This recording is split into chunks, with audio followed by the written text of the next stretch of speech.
فيلم بيبدأ بمنظر كوكب الأرض اللي شكله ضخم وعريق، لكن بنكتشف إن دي مجرد رسمة على حيطة في مطعم. ديكوراته كلها بتحكي عن الفضاء الخارجي. هناك قاعدة أوليجا سوليس، رائدة فضاء سابقة، بتقلب في المنيو وعينيها على ابن أختها إليو اللي شكله حزين جدا. بتحاول تقنعه ياكل أي حاجة، بس هو من ساعة ما باباه ومامته ماتوا حياته كلها أصبحت ألعاب بيحاول ينسى بيها وجعه. أولجا أجلت حلمها الكبير في انضمام لبرنامج رواد الفضاء، كل ده عشان تبقى جنبه وتاخد بالها منه. وفي عز ما هي بتفضفض عن سعادتها لصاحبتها انهم بيبدأوا حياة جديدة سوا، بتكتشف فجأة ان إليو مش موجود. الولد الصغير إليو ساب مكانه ومشي لوحده يتفحص المكان وبيتفرج على الأطفال التانيين وهم بيضحكوا مبسوطين مع عائلتهم. وإيو ماشي بيتفرج وبيستكشف المكان، عينه لمحت منطقة ممنوعة، حاجة شدته بقوة. تسلل لجواها ولقى نفسه في قسم لسه مقفول عن الزوار، مكان تصميمه كله بيشعرك بلهفة وشغف غريب تجاه أسرار الكون. كل المعروضات اللي فيه كانت بتصرخ بسؤال واحد، سؤال البشرية بتسأله من آلاف السنين: هل إحنا لوحدنا في الفضاء الكبير ده؟ في اللحظة دي لمح فويجر ده مجرد مسبار فضاء اتعمل مخصوص عشان يبعت رسالة لكل ركن في كون، رسالة مليانة بكل اللغات اللي ممكن نتخيلها، وكل أملهم إن حضارة تانية تستقبلها. كل كلمة إليو كان بيسمعها كانت بتدخله في عالم تاني من الخيال. كان شايف الآلة دي بتشق طريقها في المجهول الواسع العظيم، بتدور على أي كائن فضائي ممكن يرد ويقول ما تخافوش انتم مش لوحدكم. وهو سرحان ومندمج قوي كده، فجأة خالته بتلاقيه وكانت هتتجنن من القلق لأنها دورت عليه في كل حتة في المطعم. كل اللي قالوا ليها إليو كان سؤال بسيط: تفتكري في حياة تانية بعد النجوم دي؟ السنين عدت وفويجر كمل رحلته في الفضاء تايه من غير هدف، لحد ما أخيرا الرسالة اللي الأرض بعتتها لقت مين يستقبلها. في نفس الوقت هنا على الأرض بطلنا الصغير إليو كبر، بقى مهووس بمعنى الكلمة بمحاولة التواصل مع أي حد بره كوكبنا. أغلب وقته بيقضيه في إنه بيحاول يلفت انتباه كائنات فضائية، بيرسم تصميمات عملاقة على رمل الشط، بيفضل قاعد ساعات طويلة تحت الشمس الحارقة. ده غير إنه لازم يتجنب السياح اللي ممكن يدوسوا على تعبه والنوارس اللي بتحاول تسرق أكله. إليو كان بيخلص شط ويدخل على اللي بعده، محاولاته كلها بتفشل، وعشان يكمل مهمته اللي بيشوفها أهم حاجة في حياته بقى يهرب من المدرسة من غير ما خالته تعرف، خصوصا لما بتكون مسافرة الأيام. لكن إليو عمره ما فقد الأمل، كان دايما بيحلم إن الفضائيين يخطفوه، وبيقضي ليالي طويلة نايم تحت السماء ومستني. وفي يوم النوم غلبه وهو على الشط، فجأة نور أخضر قوي ضرب في وشه وصحاه، بس ما طلعش طبق طاير ولا حاجة، طلع مجرد ولد تاني واقف فوقه وفضوله يعرف تفاصيل نادي هواة الراديو اللي إليو رئيسه ومالوش أي أعضاء غيره. الولد عرف إليو بنفسه إنه اسمه برايس، ووراه راديو قديم هو اللي معدله. إليو أول ما شافه خطف الراديو منه فورا وبدأ يلعب بيه ووصله بجهازه عشان يقوي إشارته. لما خلص قال له برايس يتوكل هو بقى على الله، هو كده خلاص إليو مش عاوز منه حاجة تاني. برايس استغرب وسأله عن باقي أعضاء النادي. إليو هز كتفه وقال له إنهم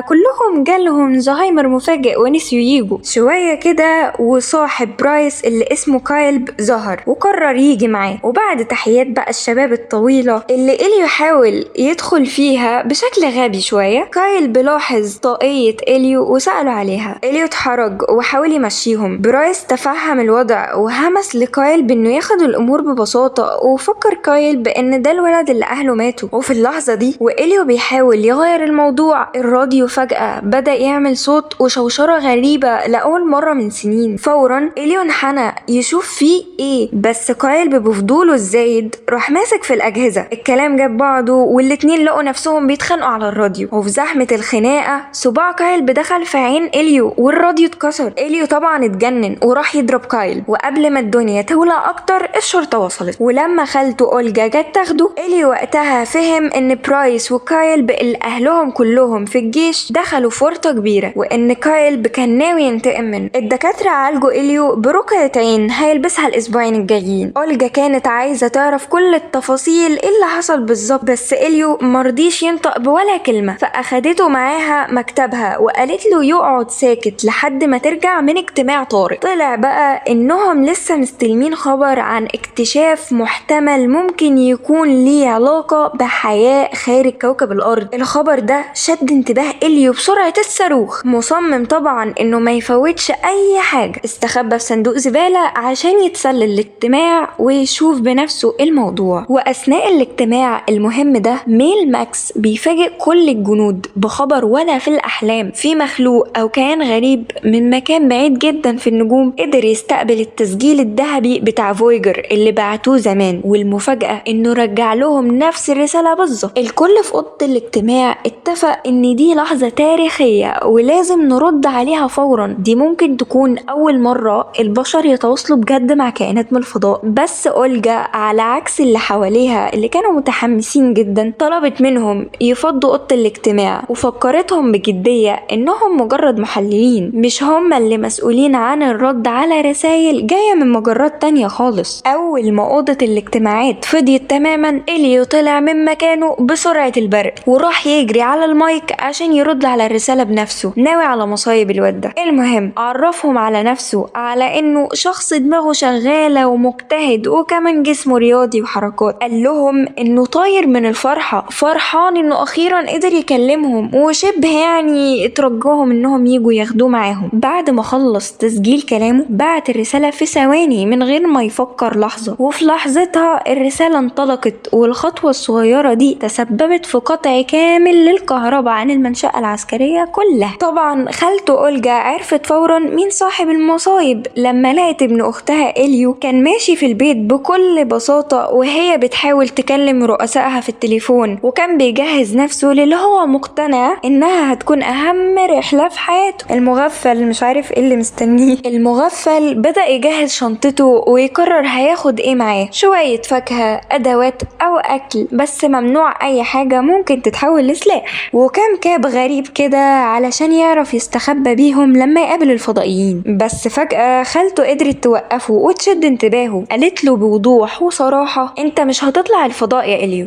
وكانت غضبانة جدا وقالت له ان اللي عمله ده كان ممكن يخليها تطرد من شغلها، وعشان كده هي بتحاول تبعته لمعسكر صيفي بدل ما يفكر في السفر للفضاء. لكن إليو فهم كل حاجة غلط وافتكر انها بس عاوزة تخلص منه. رد عليها بعصبية انه مش فارق معاه يعمل اصحاب او يتبسط، اللي نفسه فيه بجد هو انه يلاقي حد واحد بس من كل الكواكب اللي في الكون دي تكون فعلا عاوزاه هو بجد. قال لها انه حتى مش حاسس ان هي بتحبه، والموضوع وصل بيه انه قال لها انها اصلا مش من عيلته الحقيقية. كلامه طبعا نزل عليها زي السكينة في قلبها، بس قبل ما تخرج من اوضته انبصت في عينيه وفكرته وقالت له مستقبلك مش هناك بين النجوم، مستقبلك هنا على الارض. وبالليل إليو سمعها في التليفون وهي بتحجز له مكان في المعسكر، مع انه كان واضح ان هي كمان مش عاجبها الموضوع ده. عمرها ما تخيلت ان حياتها كلها هتتقلب فجأة وهتبقى مسؤولة عن تربية إليو ابن اختها. والكلام ده كسر قلب إليو، فضل ساكت وما قدرش ينطق بحرف واحد وحاول يكتم في نفسه ويعيش وجعه لوحده. وتاني يوم الصبح اول حاجة عملتها أولجا انها وصلته لحد المعسكر، واول ما إليو وصل وشاف العيال التانية بتجري وتضحك وتلعب حس من جواه انه لا المكان ده مش مكاني، وفضل بعيد عن أولجا لسه زعلان منها. وبعد شوية وهو لوحده اكتشف ان برايس وكايل موجودين هناك هم كمان، وطبعا هم لسه شايلين منه من اخر مرة حصلت ما بينهم مشكلة. وبالليل وهو جوه خيمته سمع اصوات غريبة من بره، طلعوا العيال التانيين بيحاولوا يخوفوه عشان ينتقموا منه، بس قبل ما يقدروا يعملوا اي حاجة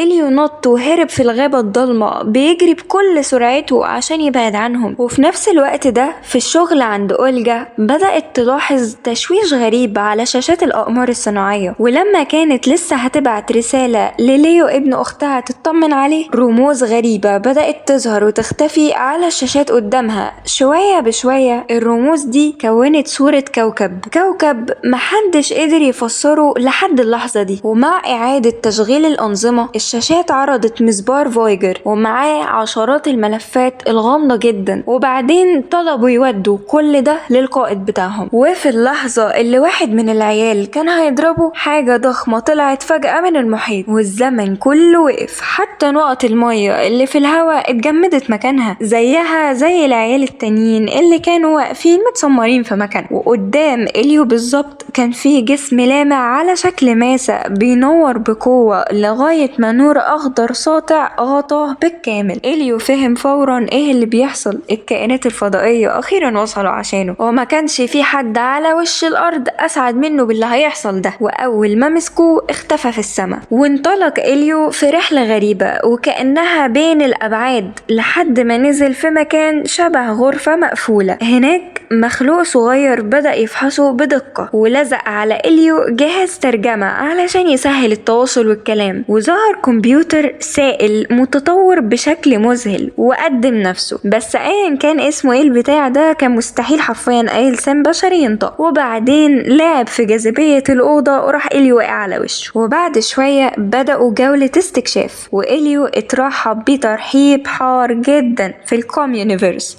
الكوميونيفرس ده منظمة كونية ضخمة بين المجرات، متكونة من أكتر الكائنات تطورا في الكون كله، وكلهم بيشتغلوا سوا عشان يشاركوا المعرفة ويكتشفوا الجديد. هناك إليو قابل كائنات شكلها غريب ومختلف، منهم اللزج والكبير والصغير ومن كل الألوان اللي ممكن تتخيلها وما تتخيلهاش برضه، وكلهم جايين من كواكب مختلفة في المجرة. إليو عرف نفسه على إنه إليو من كوكب الأرض، وقالوا له إنهم ممكن يسمحوا له ينضم لمجتمعهم لو قدر ياخد موافقة. خبر إنهم ممكن يسمحوا له ينضم لمجتمعهم لو قدر ياخد موافقة المجلس خلى وش إليو ينور من السعادة، وبقى متحمس لدرجة مش طبيعية. كل ثانية بيقضيها في المكان ده كانت بتخلي عقله يطير من كتر المفاجآت. تكنولوجيا الجاذبية اللي بتلعب بالكون زي ما هي عايزة، وأجهزة كونية عمره ما خطر على باله إنها موجودة حتى. كل ده خلاه مش عارف ينطق بكلمة من كتر الدهشة. من صغره وهو متأكد إن ده قدره، دي هي رسالته الحقيقية في الحياة. السفير هيليكس شرح لإليو إنهم كانوا بيدوروا عليه من ساعة ما وقع في إيديهم الجهاز اللي كان عليه رسالته. هنا السفير كان بيتكلم عن المركبة الفضائية بتاعتنا فويجر، وإن منظمة الكوميونيفرس كانت منبهرة جدا بذكاء الكائن اللي قدر يصنع حاجة زي كده. وبعد تعب ومجهود كبير قدروا أخيرا يستقبلوا الرد بتاعه. بس هنا كانت المفاجأة الصاعقة، كلهم كانوا فاكرين إن إليو هو القائد الأعلى لكوكب الأرض كله.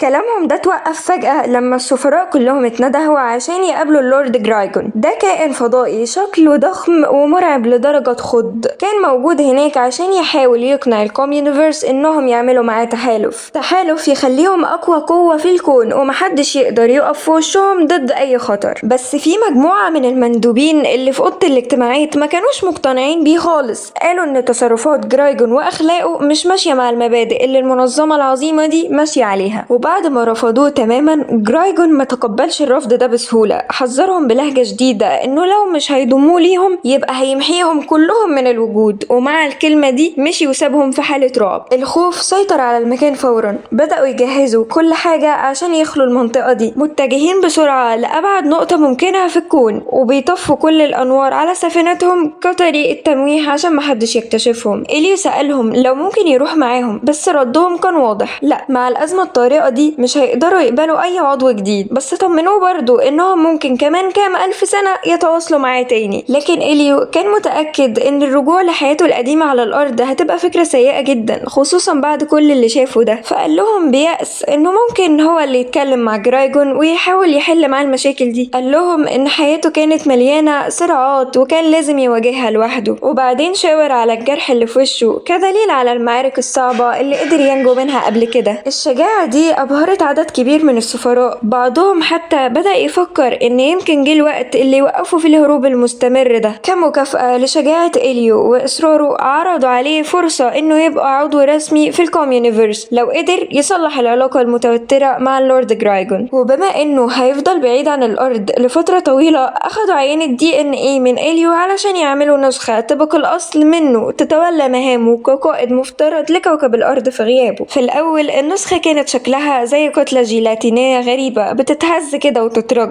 بس أول ما وقفت على رجليها إليو اتصدم لما شاف إنها شبهه بالظبط، كأنه بص لنفسه في المراية. وقبل ما يمشي النسخة سألته لو في أي حاجة إليو عايزها تحصل على الأرض الأرض وهو غايب. إليو قال له عيش حياتك بشكل طبيعي خالص، بس اوعى تعمل أي تصرف غريب يلفت الانتباه. ومع الكلمة دي النسخة أخدت مكانه على الأرض وادت لإليو الضوء الأخضر عشان ينطلق ويكمل مهمته. ومن غير ما يضيع ولا لحظة الولد بدأ يجمع معلومات مهمة عشان يجهز نفسه بالكامل للتفاوض مع قائد حرب فضائي قاسي القلب واللي هو جرايجون. لكن على الأرض خالته أولجا كانت وصلت لأقصى درجات الضيق بعد ما سمعت إن ابن أختها دخل في خناقة في المعسكر اللي كان المفروض يقضي فيه صيف هادي وممتع. بس وهم مروحين أولجا بدأت تحس إن في حاجة غريبة جدا بتحصل لما حكت لإليو عن الأحداث الغريبة اللي بتظهر في شغلها، حاجات بتلمح لوجود حياة فضائية محتملة. والولد حتى ما ظهرش أي رد فعل ولا أي فضول، ولأن طبعا ده مش إليو الحقيقي، ده النسخة بتاعته. وفي نفس الوقت ده اللورد جرايجون كان في طريقه للكوميونيفيرس، وقبل ما يوصل السفراء اتفقوا إنهم لازم يبعتوا قائد الأرض اللي هو إليو عشان يقابلوا وجها لوجه ويكون معاه دعم. إليو أسرع بكل قوته عشان يسبق الموكب ده، استخدم مركبة فضائية متطورة جدا عشان يلحق جرايجون ويحاول يبدأ معاه مفاوضات السلام. مع إنه كان متوتر بشكل واضح قدر يفضل هادي وطلب إنه يتقدم للقائد. لما جرايجون شافه ضحك بتهكم وسخرية وقال له شكله هزيل قوي. إليو تجاهل الإهانة دي تماما وحاول يتفاوض، بس بعدها جرايجون فتح قلبه واعترف إن أهل الكوميونيفيرس بيشوفوه وحش وإنهم فضلوا يرفضوه مرة بعد مرة. لما إليو سمع كده اقترح عليه إنه ممكن جه الوقت اللي يبطل فيه يضيع طاقته في محاولة إن ينضم المجتمع مش بيقدره، وبدل من كده يمكن المفروض يروح يدور على حلفاء جدد بين المجرات، حلفاء يعرفوا قيمته الحقيقية. لكن الحوار أخد طريق تاني خالص لما الكلام وصل لابن اللورد جرايجون. إليو قال تعليق مش محسوب، حاجة كده معناها إن جرايجون مش عارف يسيطر على ابنه، وده فورا خلى إمبراطور المجرات يغضب جدا جدا. وكعقاب لإليو جرايجون رماه في زنزانة ضيقة على مركبته الخاصة. إليو وهو محبوس فكر إن دي ممكن تكون نهاية رحلته. قائد الأرض اللي كان جاي ينقذ الموقف قاعد ورا القضبان، يبقى كده خلاص اللعبة خلصت. بس بعدها بالصدفة رمى جمجمة لهيكل عظمي غريب مش بشري على القضبان، وواحد من القضبان اتفك بسرعة. إليو وقتها فهم ازاي يستغل تكنولوجيا الجاذبية بتاعت المركبة علشان يهرب. طار في الهواء وراح ناحية فتحة صغيرة وزحف من خلالها، انطلق بسرعة عشان يلاقي جرايجون. بس إليو في الوقت ده ما كانش عنده أي فكرة هو رايح فين. وقتها وقع في مساحة مفتوحة غريبة ونزل في حاجة شبه شبكة العنكبوت. بعدها مخلوق ضخم بأنياب كبيرة بدأ يقرب منه، شكله جعان كده كأنه هيلف إليو ويخليه العشاء بتاعه. فجأة قرص الترجمة بتاع إليو بدأ ينور ويتقسم لكذا حتة، لزقوا في المخلوق ومن العدم صوت رفيع وصغير بدأ يتكلم بيعتذر لإليو إنه خوفه. صوت الكائن ده قال إنه كان بس بيلفه عشان ما يخافش. لما إليو فهم إنه بيكلم طفل تاني افتكر إنهم بيتريقوا عليه ومشي متعصب. بس بعد شوية من التفكير لف ورجع، فكر إن يمكن يستاهل يسمع الولد الصغير ويطلب منه المساعدة. وهو متحمس الفضائي الصغير عرف نفسه اسمه جوردون، واعترف إن محدش سأله عن اسمه قبل كده، محدش سأله عن أي حاجة أصلا. جوردون فك قيد إليو ومشيوا سوا وخبطوا في واحد من الحراس اللي بيعملوا دورية في المكان. بس جوردون قال لإليو ده مش أي جندي عادي، ده درعه الشخصي معمول مخصوص لما يوصل لسن البلوغ، ومليان كل أنواع الأسلحة وأنظمة الدفاع، حتى في مكان هنا عشان يحط فيه كوباية الشاي. هنا إليو فهم الصورة كاملة، كل المحاربين المرعبين دول اللي هو شايفهم مجرد أطفال صغيرين زي جوردون مستخبيين جوه البدل الحربية العملاقة دي. وفي اللحظة دي انذار عالي بدأ يشتغل في المركبة كلها، انذار هروب السجين. جوردون اترعب وبص لإليو وسأله ايه اللي بيحصل، فإليو صرحه بالحقيقة، قال له انه مجرد طفل عادي غلطوا فيه وافتكروه قائد لكوكب الأرض، ودلوقتي هو شايل مسؤولية أكبر منه بكتير. لو ما قدرش يلاقي حاجة يقدمها لجرايجون في صفقة كل حاجة هتنهار. بفكر سريع جوردون قال له ان ابوه بيحترم الألم والصراع اكتر من اي حاجة. وفي الثانية اللي إليو عرف فيها انه جوردون هو ابن اللورد جرايجون طلب منه يقدم نفسه كورقة مساومة او صفقة او مفتاح للصفقة. الفضائي الصغير البريء وافق على طول متحمس جدا انه اخيرا هيكون مفيد لابوه تاني. جوردون بعدها لف لإليو وسأله بصوت واطي لو ابوه وامه بيتجاهلوه معظم الوقت برضه. إليو اتأثر وقال له انه حاسس ان خالته أولجا مش بتحبه بجد، وان يمكن لو ما كانش موجود كانت هتقدر اخيرا تحقق حلمها وتبقى رائدة فضاء. بس جوردون هز راسه وقال له لا مش مصدق الكلام الكلام ده. جوردون قال له بصراحة ان اللي بيتخلى عن احلامه عشان شخص تاني هو ده بالظبط شكل الحب، هي دي العيلة الحقيقية. لكن إليو لسه برضه مش مقتنع، متأكد ان أولجا هتبقى حرة اكتر من غيره، وانها اخيرا هتقدر تعمل كل اللي هي عايزاه دلوقتي، وهو هيفضل في الكوم يونيفرس. وهما ماشيين في المركبة السفراء اتصلوا على إليو يطمنوا عليه عشان يتأكدوا ان كل حاجة لسه تمام. واضح ان سفينة جرايجون فجأة وجهت كل اسلحتها ناحيتهم، بس إليو فضل هادي، قال لهم دي مجرد تدريبات وكل حاجة تحت السيطرة. بس اول ما المكالمة خلصت إليو راح داس بنزين واتحرك بسرعة، ولف ساعتها عشان يسأل جوردون يا عم الانفاق دي اصلا بتاعت ايه؟ جوردون قال له دي قنوات حمم بركانية بتغذي مدافع الطاقة الكبيرة بتاعت السفينة. إليو بص وراه ودلوقتي شافها الحمم جاية سخنة بتتسابق ناحيتهم، وعلى عكس جوردون اللي مش بيتأثر بالصخور المنصهرة، إليو مش منيع ضدها. فجوردون من غير تردد قال له ينط في بقه علشان يحميه. في الأول إليو كان شايف إن ده مستحيل، دي أسوأ فكرة في الدنيا، بس بصراحة دي كانت فرصته الوحيدة علشان يفضل عايش، وفعلا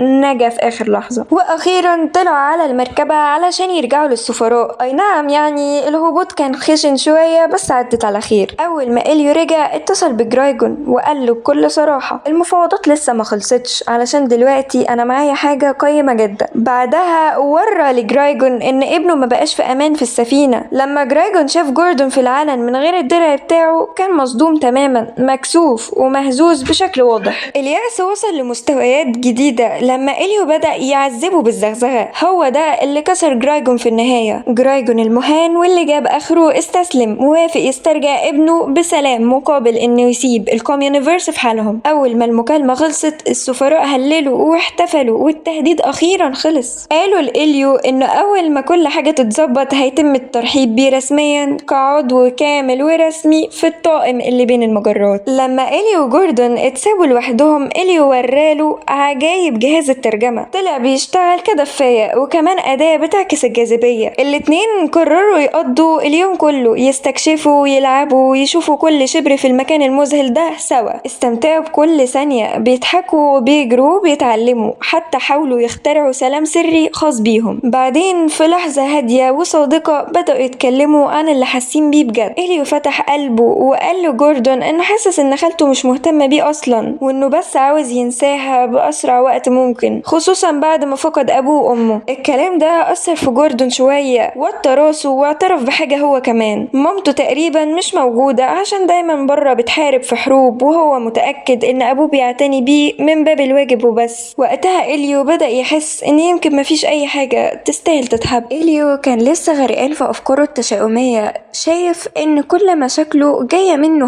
هو وبس، مفيش حد تاني ممكن يكون السبب. لكن جوردو قطعه بكلام عفوي وقال له من قلبه بس أنا بحبك. بعدها بدقايق أبو جوردون وصل لمكانهم اللي هو الكوم يونيفرس، والاتنين لاحظوا إنه جايب معاه البدلة الحربية الضخمة. جوردون بص في الأرض بحزن عميق وقال إنه مش عاوز يلبسها خالص، عشان أول ما الدراع ده يلبسه خلاص مفيش قدامه غير طريق واحد، القتال. زي كل الكبار اللعب هينتهي والوقت اللي بيعمل فيه اللي هو بيحبه كله هيختفي. دي هتكون النهاية الرسمية لسنوات براءته. ومع ان مفيش قدامه خيارات تانية عشان دي عادتهم، هو مرعوب ان ابوه يكرهه لو قال لا. إليو كان بيحاول ينقذ صاحبه، نورت في دماغه فكرة غريبة جدا، قرر يعمل نسخة تانية من جوردون علشان يثبت ان الخطوة دي ممكن تنجح. اول حاجة عملها اطمن على نسخته اللي كان سايبها على الارض، توأمه المنسوخ وهو بيعيش احلى وقت مع خالته أولجا. في الاول قلبه حس بوجع غريب وسكت وهو بيتفرج عليهم وهم بيضحكوا سوا، لكن بعدها تمالك نفسه وخد نفس طويل وسحب عين DNA من جوردون الأصلي، وبكده صاحبه الفضائي هيفضل يعيش طفولته اللي بيحبها. أما النسخة بتاعته فهتتحمل مسؤولية الدرع وتعيش حياة المحارب الصعبة. وبسرعة البرق إليو خبى جوردون الحقيقي في زاوية سرية جوه السفينة، وبعدين قدم النسخة المقلدة للورد جرايجون. في نفس التوقيت على كوكب الأرض النسخة اللي شكلها زي إليو كانت خلاص كسبت قلب وخالته أولجا. الاتنين بقوا فاهمين بعض بشكل مذهل أكتر من أي وقت فات، وكأنهم ما يعرفوش حاجة اسمها مشاكل. لكن إحساس أولجا الداخلي كان بيزن في ودانها إن في حاجة مش طبيعية. استغلت لحظة هدوء بعد ما النسخة بستها بوسة تصبحي على خير، وبكل هدوء سحبت شعرة من راسه وهو نايم عشان تعمل عليها شوية تحاليل، لأنها كانت متأكدة إن ابن أختها الحقيقي مستحيل يتغير اتغير بالشكل ده في يوم وليلة، وتحت الميكروسكوب مفيش أي حاجة غريبة كانت باينة. الشعرة كانت عادية جدا،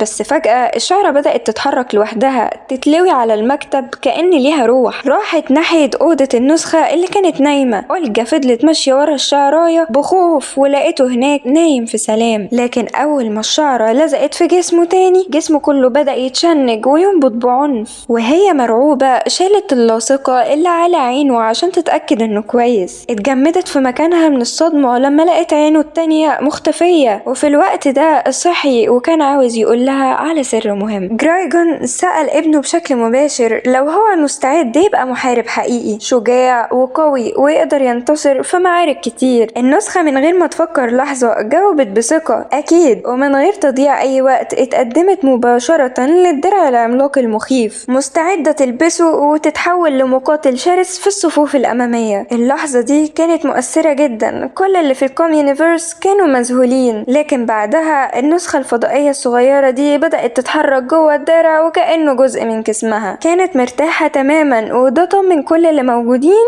بسرعة. وزي ما اللورد جرايجون وعدهم مشي بسلام، راضي انه رجع ابنه سالم بدون اي خدش. لكن وهو ماشي ناحية السفينة بص على ابنه وسأله متأكد انك جاهز لكل ده؟ ولما كان المفروض ان جوردون يصرخ بحماس انه عاوز يخرب الدنيا، عينين جرايجون ضاقت، لانه في اللحظة دي عارف ان في حاجة مش مظبوطة. وفي المكان اللي كانوا بيحتفلوا فيه، إليو كان خلاص هيترحب بيه رسميا كسفير للكوم يونيفرس. كانوا خلاص على بعد ثواني بس ويعلقوا الشارة اللامعة على صدره، لما انفجار هائل قطع الهدوء كله. درع جوردون انفجر في الهواء. اتضح ان جرايجون اخيرا اكتشف الحقيقي، ده مش ابنه الحقيقي. وهو في قمة غضبه امر السفيرة كويستا انها تقرأ افكار إليو عشان تعرف جوردون الحقيقي مستخبي فين. وفي اللحظة الحقيقية الحاسمة دي كان جنود جرايجون عمالين يدوروا في كل شبر في المنطقة، وجوردون بيتفرج من بعيد وفهم ايه اللي بيحصل واتخض، وبالغلط شغل السفينة الدبلوماسية وانطلقت بأقصى سرعتها، وواجهتها كانت الأرض. والسفيرة كويستا وهي بتقرأ أفكار إليو عرفت إنه ولا هو قائد الأرض ولا قائد أي حاجة أصلا، هو مجرد طفل عادي. ففتحوا بوابة عشان يرجعوه للمكان اللي ينتمي ليه بجد. إليو حاول إنه يدافع عن نفسه ويشرح الموقف، لكن قبل ما يقدر يبرر موقفه جرايجون غضب وانفجر في الكوم يونيفرس كله، لأن دلوقتي ابنه مش في المكان اللي هم وعدوه بيه، ودخل في حالة حرب كاملة. أعلن إنه هيسيطر على الكوم يونيفرس ويحرقوا باللي فيه عشان لعبوا عليه، وفعلا فوضى عارمة اجتاحت المكان في نفس الوقت. إليو كان حاسس بذنب فظيع، كأنه جاب كارثة لكوكب الأرض. دلوقتي الكل شايفه الخاين الكذاب اللي جاب الدمار على المجتمع كله. وقبل ما جرايجون يوصل له، كويستا تدخلت بسرعة، سدت طريقه وزقته مباشرة جوه البوابة. والحركة دي أنقذت حياة إليو، ووقع في المية اللي كانت بتضرب بعنف في مدينته. الأمواج شالته ورمته على الشط، وهناك زحف بصعوبة وطلع وبص على بيته وهو حزين. رحلته الجنونية في الفضاء خلصت، بقت مجرد ذكرى بعيدة. ومن بعيد شاف خالته قاعدة مع نسخته وشكلها أسعد بكتير مع النسخة المزيفة. شافهم بيتفرجوا على النجوم سوا في نص الليل، والمشهد ده وجعه جدا من جواه. فلف عشان يمشي بهدوء، بيحاول انه ما يعملش اي صوت. لكن بعدها بثانية واحدة أولجا افتكرته النسخة ونادت عليه. لما قرب لاحظ نظرة غريبة على وشها، وكانت قلقانة ومتوترة. سألها بكل لطف هو في حاجة؟ انتي كويسة؟ بصت له بصراحة واعترفت انها مش كويسة خالص بطريقتها اللي هي بس هتفهمها، وساعدته يفهم حاجة مهمة. وقالت له ان هما في الحقيقة مش مختلفين قوي، هي حاسة بنفس اللي هو حاسه بالظبط، حاسة انها وحيدة ومفيش حد تسند عليه. الفرق الوحيد انها اتعودت تخبي الاحساس ده وما تبينهوش. لما بطلنا اخيرا قال لها ان هو فاهمها، اكيد حاجة كبيرة اتغيرت في أولجا، وفجأة عرفت ان ده إليو الحقيقي. وعشان تتأكد مدت ايدها وبهدوء شالت اللاصقة اللي على عينه، وبإحساس بالراحة الشديدة شافت ان هو بجد، وفتحت قلبها وقالت له انه هو وهو بعيد وحشها كل جزء فيه. وفي اللحظة اللي كانوا بيعيشوا فيها اللحظة الحلوة دي، إليو التاني اللي هو النسخة ظهر فجأة بتحذير في مصيبة بتحصل في القاعدة العسكرية. وبننتقل فورا لمشهد فوضوي، مئات عربيات البوليس والهليكوبترز بتحوم فوق المكان اللي فيه إليو، كلهم بيحرسوا السفينة الفضائية اللي كان بيسوقها من كام ساعة بس. ساعتها النسخة أعلنت بهدوء إن لو محدش محتاجها تاني خلاص هو هيبدأ يتحلل ويختفي. لكن قبل ما يتحلل إلي وأولجا الاتنين جات لهم نفس الفكرة في نفس الوقت، وقفوا وعملوا خطة سريعة وعبقرية. النسخة مشيت لحد حارسين واقفين عند المدخل، وفي ايديهم اتحللت النسخة تماما واختفت في الهواء. رعب كامل سيطر على المكان والخطة نجحت بامتياز. أولجا وإليو اتسللوا للقاعدة من غير ما حد يحس بيهم. جوه العلماء كانوا بيواجهوا صعوبة كبيرة جدا عشان يفتحوا السفينة الفضائية. كانوا بيجربوا كل الأدوات اللي معاهم لكن مفيش ولا حاجة اشتغلت. بدأوا يفكروا في حلول تانية، لكن في اللحظة دي والسفينة مفيش عليها حراسة لثانية واحدة،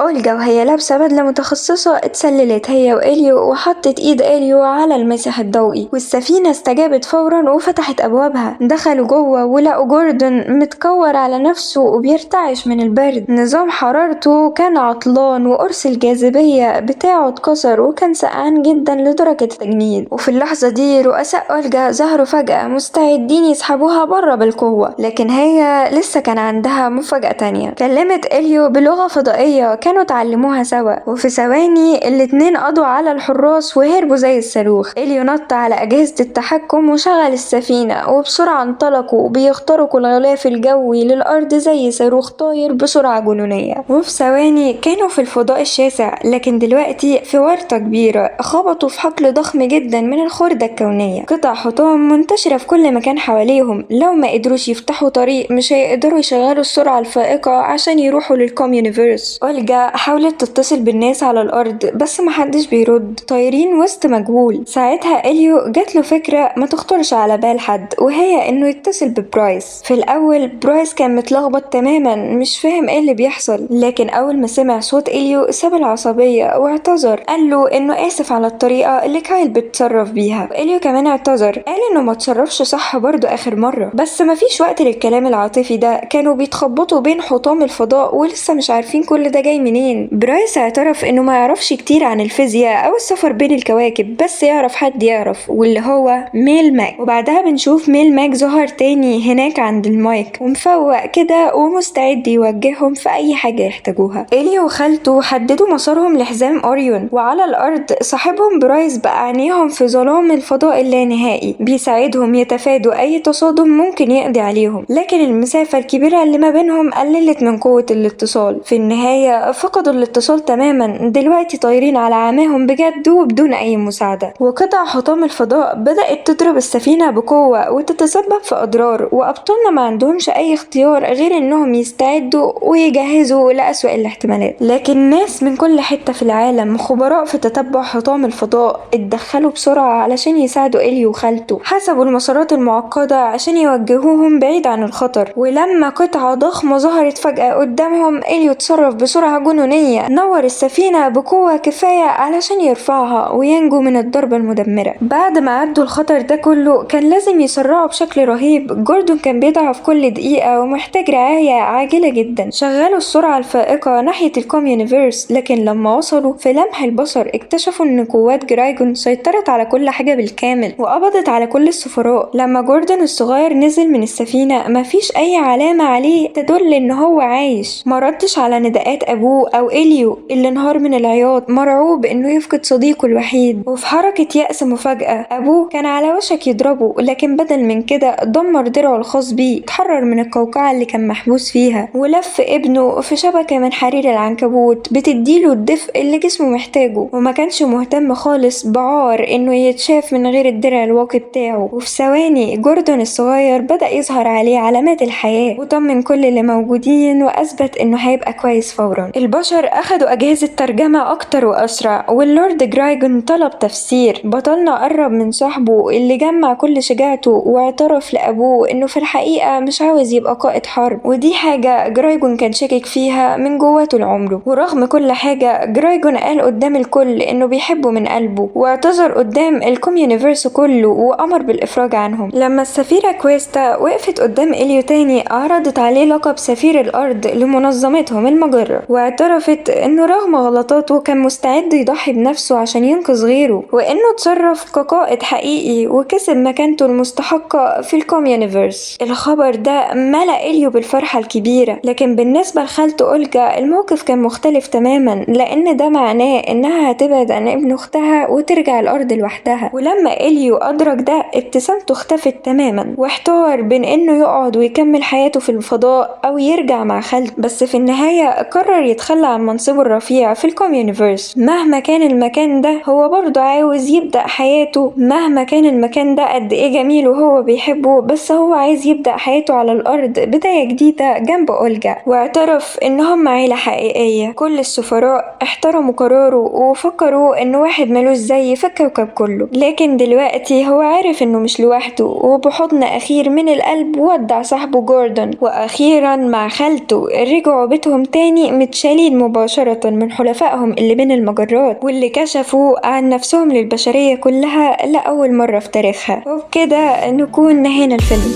قولولي في الكومنتات حابين نلخص ايه تاني بعد كده، وخلينا نكمل مغامراتنا مع بعض في كل فيلم يكون. شكرا على المشاهدة، كنت مع توم ميلو، واللي جاي أحلى بإذن الله.